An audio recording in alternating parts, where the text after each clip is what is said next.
দুনিয়াতে সবাই মাত্র কদিনের মুসাফির, এই কথাটা তো আমরা জানি।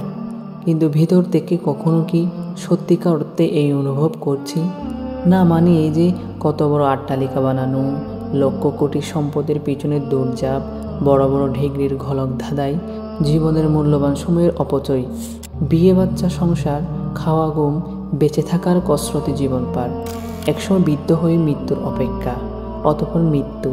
এত লম্বা সময় কখনো কি মনে হয়নি আপনি একজন মুসাফির, জাস্ট আখেরাতের সওদার জন্য দুনিয়াতে আপনার অবস্থান, আর আপনি দুনিয়ার সব অর্জন এখানেই রেখে যেতে হবে? মুখের নয়, আপনার ভিতরের অনুভবের কথা বলছি। সত্যি কি কখনো মনে হয়নি পৃথিবীর চাকচিক্যের উত্তেজনায় অনুভূতিগুলোর কখনো মৃত্যু হয়েছে? সত্যি কি কখনো টের পাননি আপনি কেমন অনুভূতি আপনার নিজের গন্তব্য, নিজের পরিণতির ব্যাপারে আপনার কেমন উদাসীনতা? এখনো কি গাফেল হৃদয়ে এই অনুভূতিগুলো জাগ্রত হওয়ার সময় আসেনি? ফি আমানে।